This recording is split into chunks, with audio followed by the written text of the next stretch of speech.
In case you've never taken the time to browse through my Instagram or my Flickr, I'm a huge Harry Potter fan. I would build exclusively Harry Potter all the time.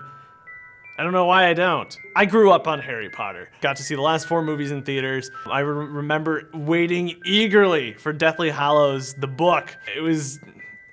I was a fan. I'm still a fan. I love Harry Potter. I've always wanted to recreate some of my favorite moments and locations from the Harry Potter books. But this time I decided to do something a little different. I took the same architectural concepts that the films gave us, and I brought back our original trio, but I kind of created my own scene and my own environment. I simply called this Hogwarts Courtyard. The main reason that I wanted to make this, beyond it was that time to do another Harry Potter build, was that I'd finally gotten 20 some olive green flower stems. One of my most sought after pieces, because olive green is a wonderful color. And I can't be dropping these things, they're expensive. One of my favorite parts of this build is the tree build. I was heavily inspired by a similar tree that Sarah Bayer did for one of her houses. It was such a clever use of these unusual dark brown parts. So we have this elephant trunk that came with the Whomping Willow kit a few years back that I've incorporated all over here. And also these Y-shaped Technic something. I'm not a Technic guy. Please don't hurt me. But also another piece that I had gotten in bulk were these dark orange 6-pronged flower stems. And I'm like, how can I use that? What I've ended up doing is using this 1x1 flower piece. It's got that small little pinhole in the bottom that can attach to the flower stems, of course, and that serves as a great point to attach on all these dark orange leaves, my favorite color. Oh, dark orange leaves. That's plant pieces. Who doesn't love plant pieces? Speaking of plant pieces, there are definitely more plants going on. This color combination of magenta and dark red is just super fun. I was surprised by how well this worked. The inspiration for the colors of this bush came from a bush that I actually happen to see a lot here on my college campus. It's so beautiful. And this last tree, I want to say I took this technique from Full Plate on Flickr. He had a bunch of different tree ideas. I do have the Trolls Mountain Fortress from the old Castle Wave, so that's where some of these dark green pieces came from. But it's a really fun and unique tree design.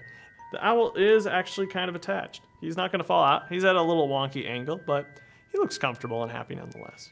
Another interesting thing I wanted to try with this build was to use a color that I've often neglected, and that's gray. Not dark bluish gray, but old pre-2003 gray.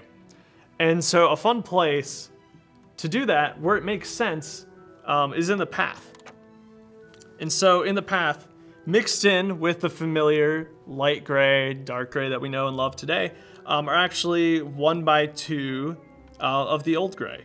So I was able to create a little more realistic of a floor pattern here, which was a lot of parts for sure. It's still holding up a good chunk of my 1x2 dark gray plates, but also just messing with some different textures here. We've got the ingot piece, for example, to give that little bit of a groove, and even the extra groove that you find on the 1x2 tiles is used to some effect here, just so you can see the outline of the brick a little more easily. The technique I'm most proud of here is the iconic windows that show up a lot of times in the Harry Potter films.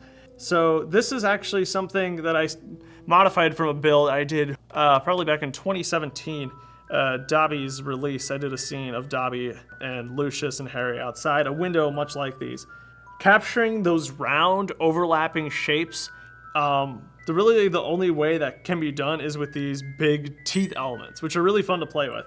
And so by crossing them over like this, I was able to recreate that iconic shape. Please steal this and use this. I would love to see these windows show up in more builds, and I'm looking forward to repurposing those into a bigger build in the future. I think some of the detail that sometimes would probably go unnoticed is that this whole back corridor has been fleshed out. There's some brick detailing in the walls. I tried long and hard to replicate the iconic, I'm gonna call them flame holders for now. That's just using the ice cream piece and this new 1x2 with the bar holes in them. It's pretty good. I don't think it's perfect by any means, but it's a start in the right direction. This build is also technically cleaned up on all sides, which is really nice. I don't like leaving ugly backed builds. I guess we got this door, which is a little obnoxious. But for the most part, it looks pretty good from all angles.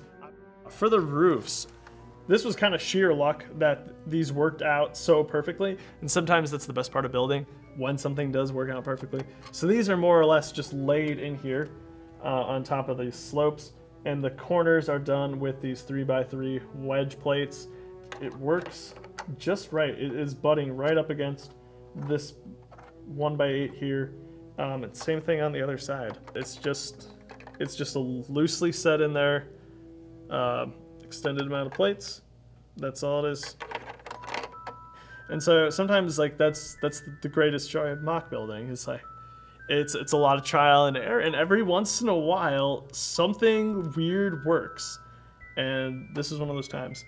Another point I wanted to bring up is the pick-a-brick wall at the Lego store is always your friend. There's been so many times when I go to the pick-a-brick wall and I get something that I think I'll never use.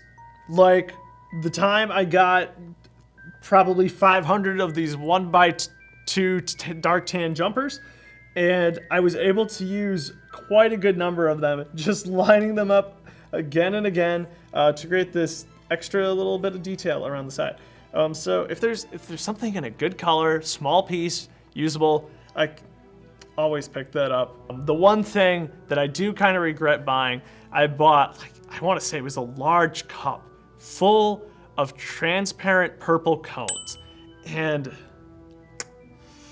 I've tried, but I still really haven't built a lot with those. Maybe one of these days.